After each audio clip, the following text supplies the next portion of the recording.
Hey, live.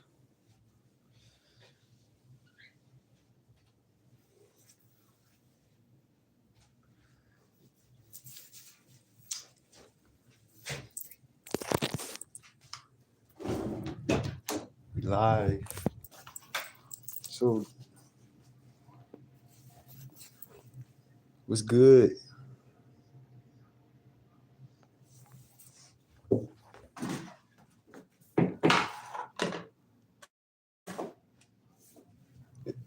If it's clear, anybody let me know if the audio is clear.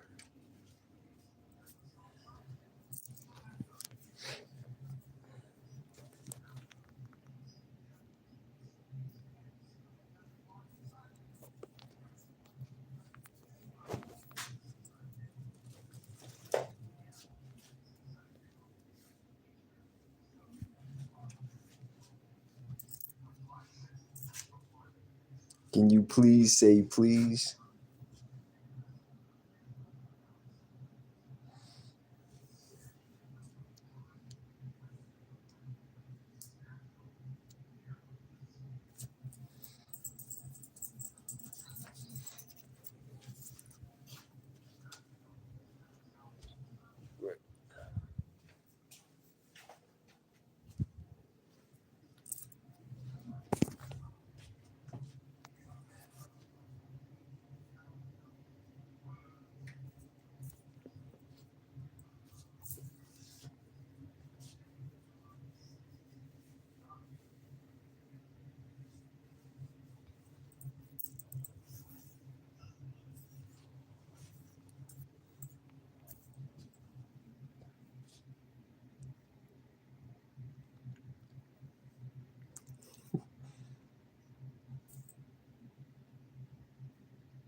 y'all doing on this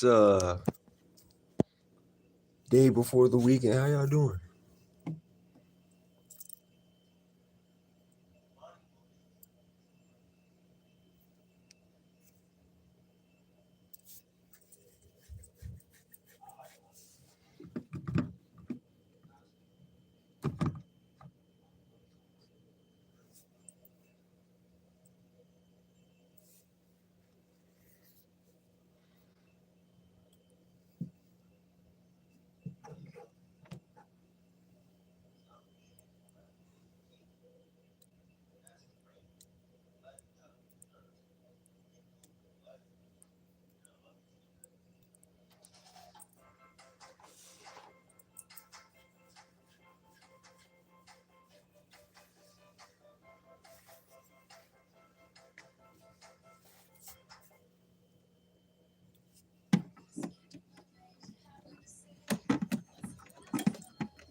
I'm gonna wait till we get some more people.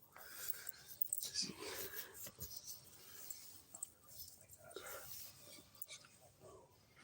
a couple more.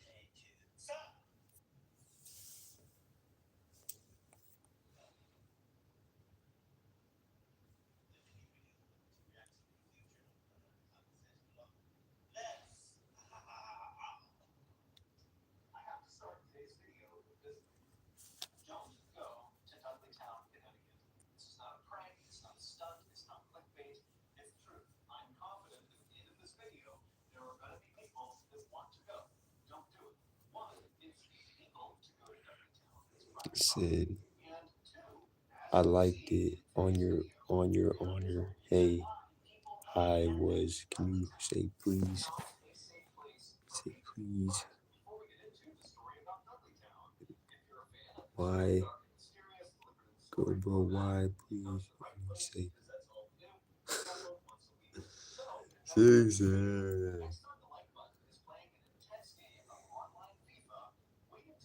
Please say. How do you want me to say it? Do you want me to say it in that meme voice, or do you just want me to say it?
676.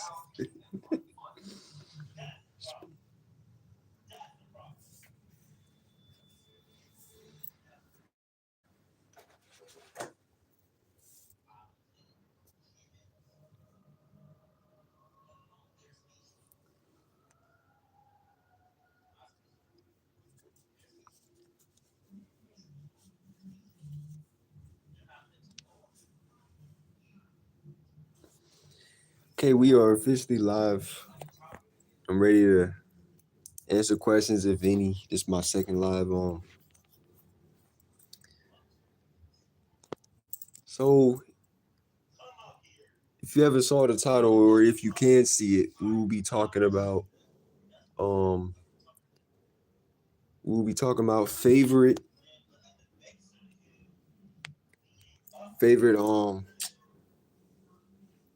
kaiju or why you like that specific character or you know give reasons or whatnot. But that's what this live stream will be about.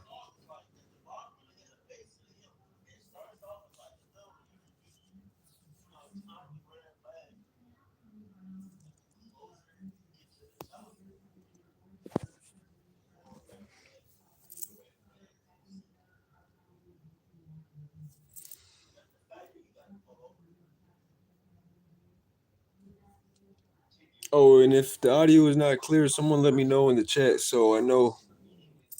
Um, just got to make sure because I don't want it to, for some reason or be muted or whatnot or whatever. But I'm pretty sure the audio is clear. But if it isn't, if it is like if the audio isn't clear, speak up. So just let me know. But I'm pretty sure the audio is clear.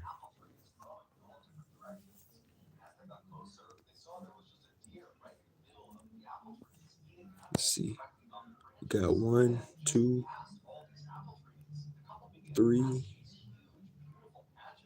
4. Okay, so 4 people in the chat.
Tiburón. ¿Tú sabes qué es? Sí, es muy precioso, pero nunca lo he comido. Ella se vende mucho. If this truly is shark fin soup, Then the noodles being served are not noodles at all. They're thin fibers of cartilage processed from shark fins.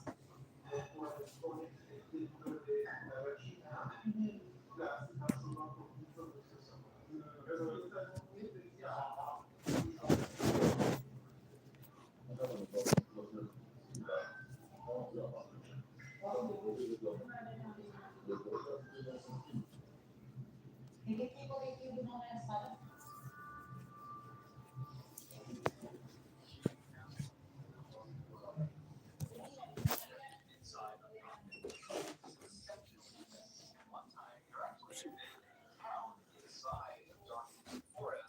However, all the people who had lived in that town were now all gone.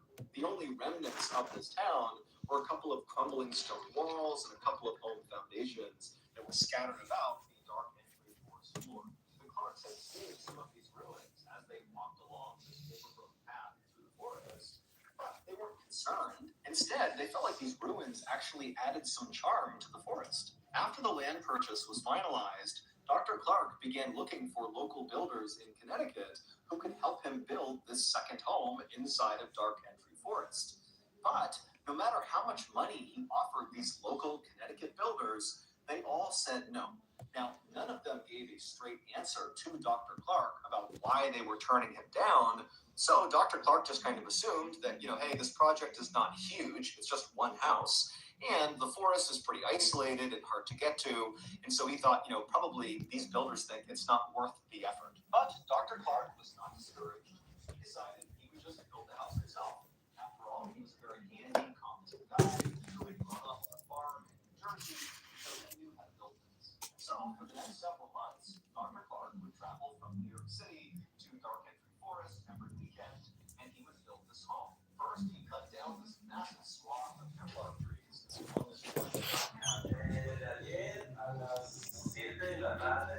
They've been here for about 12 hours, close.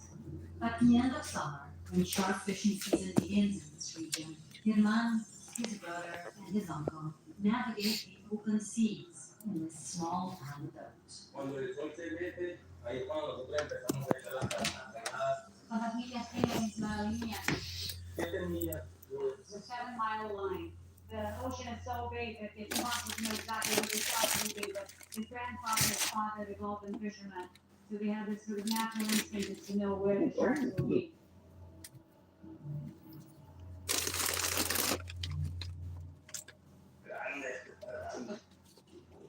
So you're saying this one is big and it's going to be a dangerous one, so we have to be careful. Did they actually attack this thing? Okay, atención. Sí.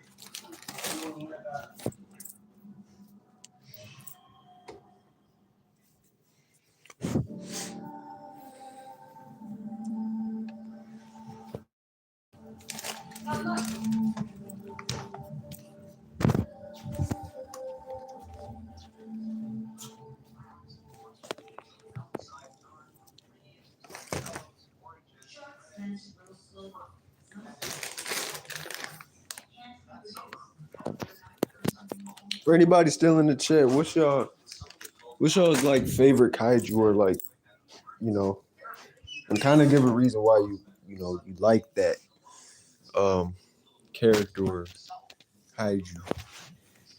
For anyone who's still in the live, or if you like come back, but what's your favorite kaiju, or it could be anything. Like, that's what this live is about.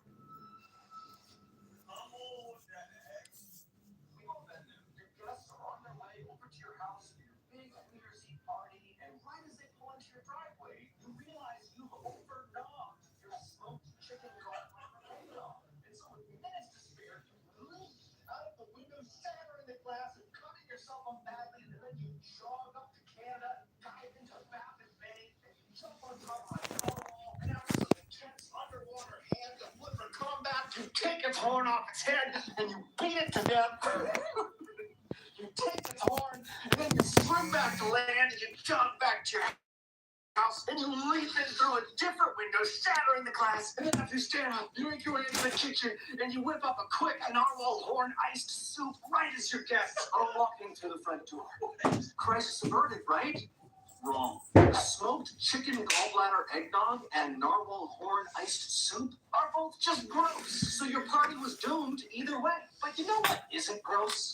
HelloFresh. HelloFresh is America's #1 meal service that delivers absolutely food right to your doorstep. With over 35 recipes available every week, there is something to please everyone. Choose from family friendly, fit and wholesome, even veggie. Plus, None of y'all have a favorite easily kaiju? customize your meals It could be or anything. Like sides, just just put it in the just put it in there. What's your favorite kaiju is? HelloFresh can accommodate your schedule. If you have one. Preferences, delivery day, and your address in just a few clicks. So, if you're ready to stop garnishing your holiday parties with trash, food, and drink, then sign up for HelloFresh today. To do that, go to HelloFresh.com and use code MrBallin21 for 21 free meals and free shipping. Again, go to HelloFresh.com and use code MrBallin21 for 21 free meals and free shipping. Okay, back to the story.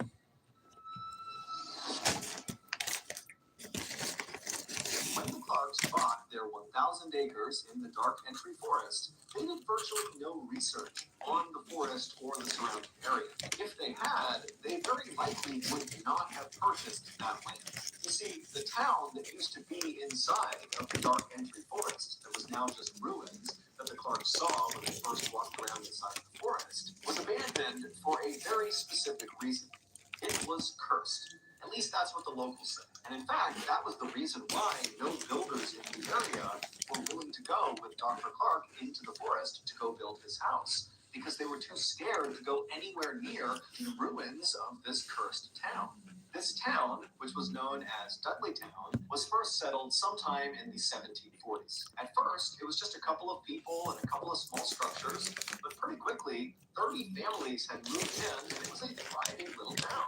But as the 1700s came to a close, terrible things began to happen to residents of this town. First, there was the Carter family. They moved to Dudleytown in 1759, and shortly after arriving there, 6 members of their family all died suddenly from cholera. The remaining branch of the Carter family was so grief-stricken from their losses that they left Dudleytown and went to New York, where they resettled. But almost immediately after getting set up there, Native Americans raided their property and massacred them. And the 3 people that survived this massacre were 3 of the kids, and they were all kidnapped and taken away. In 1792, a Dudley resident named Hollister died suddenly. Now, we don't know if he fell off the roof or if he was murdered, no one really knows, but what we can agree on is that his untimely death happened in the home of a man named Tanner. And Tanner, following Hollister's death, suddenly just began obsessively talking about these strange creatures he was seeing out in the woods at night, kind of roaming around the Dark Entry Forest. And he talked about it all the time, and nobody listened to him. And eventually, Tanner went insane, and his daughter had to care for him the rest of his life. And while Tanner was slowly losing his mind, his next-door neighbor, named Abel, also began reporting that he was seeing weird creatures roaming around the tree line all around the town. And as Abel continued to report seeing these strange creatures lurking in the shadows, he too slowly went mad and had to be cared for until his death. In the early 1800s, a famous Revolutionary War hero, General Herman Swift, who lived in Dudleytown, lost his mind shortly after his wife was struck by lightning. And then, in 1813, an unknown epidemic rolled through Dudleytown and killed many of its residents. After that, more and more residents of Dudleytown either died suddenly or died mysteriously, and also more and more residents began coming forward with stories about having seen these strange, shadowy creatures moving around the tree line at night. By about 1900, all the Dudleytown residents had either died or simply just left, abandoning their homes, except for one family, the Brophies. But in quick succession, the Brophy family's sheep all died, and the mother died of tuberculosis, and the 2 sons were accused of theft in a nearby town, and then they just disappeared, leaving one person, John Brophy, the father. But the Brophy family home burned to the ground, and so John, who was overcome with grief, just wandered off into the forest and was never heard from again. At that point, Dudleytown officially became a ghost town. No one lived there. And it was at that point, in 1906, when Dr. Clark and Harriet had their beautiful summer's day walk through the forest and discovered where they wanted to build their second home.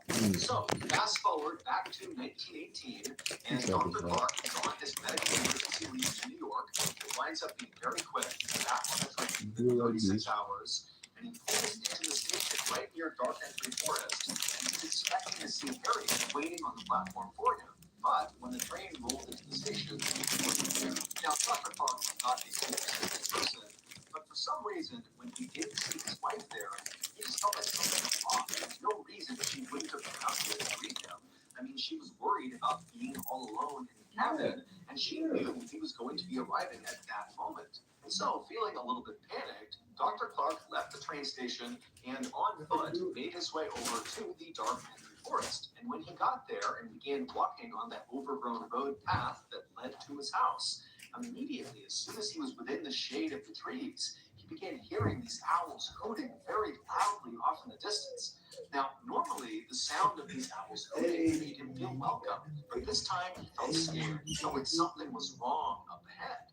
And so he began jogging through the forest. It's very dark, and all he can hear is the sound of these owls, and it's getting louder. Yo, I feel like these owls are like just telling him, or talking to him, but he can't really understand it at all. I don't know, like, I don't know how to speak owl, so it's like, I don't understand it, I don't know how to speak it. So, like, you know what I mean? So I feel like the moment he got there, they got there, the owl was just trying to warn him, like, warn both of them,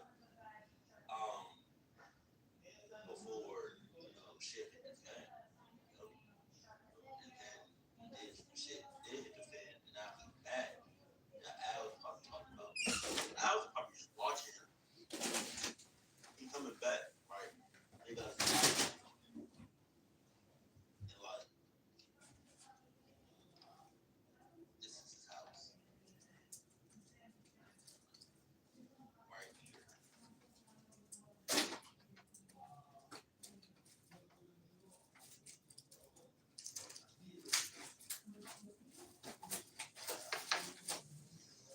Right here. It's like where he arrived and now he's walking to his house. But like this is a crime scene right here or whatever. Some cluck shit happened at his house. But these thought this is the alley right here. But every time the owls start to talk to him, they're saying, woo, woo, woo. I understand. He doesn't understand how, but I understand how pretty cool. I took it as like different high school. So it's like he just I'll talk about hey.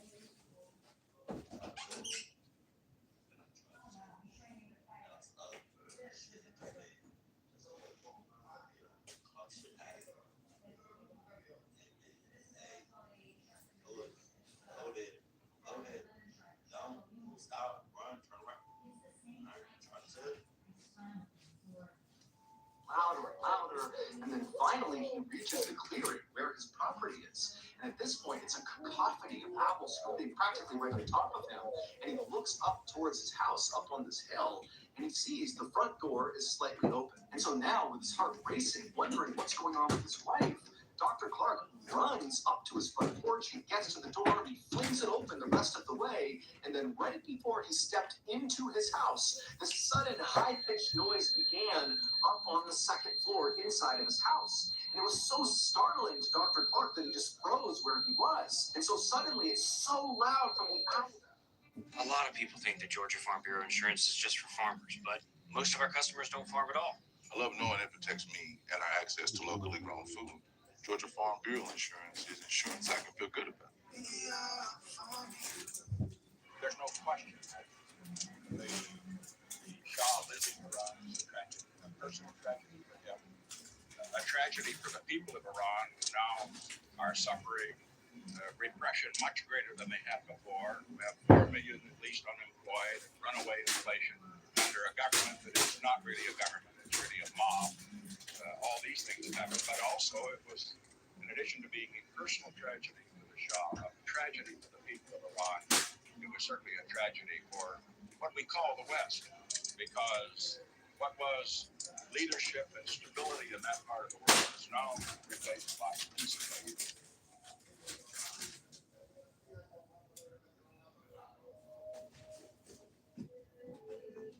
It's Tuesday, January 13th, 2026, and welcome back to Goodfellows, a Hoover Institution broadcast examining history, economics, and geopolitics.